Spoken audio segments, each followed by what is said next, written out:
U toku je testiranje kandidata za popisivače na teritoriji grada Novog Pazara. Prijem dokumentacije i testiranja odvija se u Domu omladine i do sada je testirano više od 100 kandidata. Od preko 400 prijavljenih, njih 205 biće izabrano za obuku. Provera znanja popisivača obuhvata proveru znanja na računaru. Pa evo, mi smo od tih 430-40 kandidata koji je prijavljeno, Zavod za statistiku je prema kriterijima koje je on ustanovio i koje su izašla rang lista od 343 kandidata koji su pozvani na predaju dokumentacije i na testiranje. Od ponedeljka se vrši ta predaj i to testiranje, tako da je do sada za 2 dana negde oko 100 kandidata došlo i koji su radili test.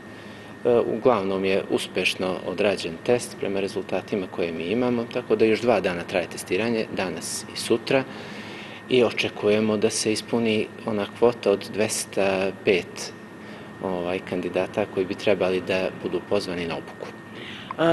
Od čega se sastoji testiranje? Vidimo kompjutere, dakle to je ta neka kompjuterska pismenost.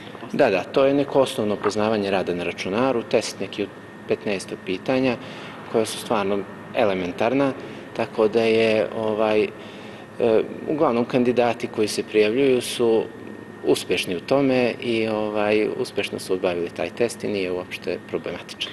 Da li to negde znači da se prijavljaju mlađi, da kažem, kandidati, dakle mlađa prosto populacija, i kada mogu da očekuju tu obuku? Da, uglavnom su mlađi kandidati, studenti, nezaposleni uglavnom. Obuka će se održati, rang lista, to je bitno da napomenem, 20. avgusta u 16 časova bit će objavljena rang lista ljudi koji se pozivaju na obuku. Obuka će biti održana u periodu negde od kraja avgusta, bit će objavljen tačan termin od kraja avgusta pa prva polovina septembra u 5-dnevna obuka, a raspored će biti objavljen sa rang listom kada bude objavljen.